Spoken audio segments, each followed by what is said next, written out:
মতিঝিল পাড়ার যে ঐতিহ্য মোহামেডান স্পোর্টিং ক্লাবের সামনে সিরাজুল অপু। আচ্ছা, ক্লাবটা আমরা একটু ঘুরে দেখব, মাঠের অবস্থাটা দেখব এবং যে ঐতিহ্য যে যে গাড়ি চড়ে মোহামেডান স্পোর্টিং ক্লাবের খেলোয়াড়রা ঠিক মতিঝিল এই পাড়া থেকে মিরপুর স্টেডিয়ামে যেত। মিরপুর স্টেডিয়ামে তখন ফুটবল খেলা হতো, তো মিরপুর স্টেডিয়ামে যেত। সেই গাড়িটা বন্ধুদের দেখাবো, সেই মাঠটা দেখাবো এবং প্লেয়াররা যেখানে থাকে, হ্যাঁ, তাদের যে রুমগুলো, সেই হোস্টেলটা, সেটা আমরা দেখাবো। আসসালামু আলাইকুম, Sirajul Apu, MSc Mohammedan sporting club. বাংলাদেশের ঐতিহ্য যতগুলো ক্লাব রয়েছে তার মধ্যে মোহামেডান স্পোর্টিং ক্লাব আমার খুব প্রিয় একটা ক্লাব। ছোটোবেলায় অনেক মনে আছে, মিরপুর স্টেডিয়ামে যখন ফুটবল খেলা হতো, আবাহনী মোহামেডানের গ্যালারি থাকতো আলাদা, দর্শকরা থাকতো আলাদা। কোনো কারণে ভুলে যদি আবাহনী গ্যালারিতে বসে পড়েছি, একদম চুপ হয়ে বসে থাকতে হতো, কোনো কথা বলা যেত না।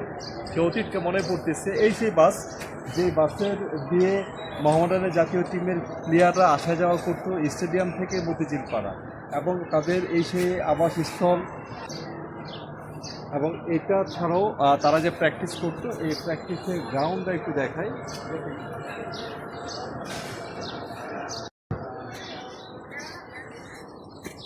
এই ক্লাবের ওদের যে প্র্যাকটিস গ্রাউন্ডে যে মাঠটা, সেই মাঠটা দেখালাম। সত্যি অনেক স্মৃতি। যখন দলবদল হতো তখন প্লেয়ারদের হাইজ্যাক করে অপহরণ করে নিয়ে যাওয়া হতো।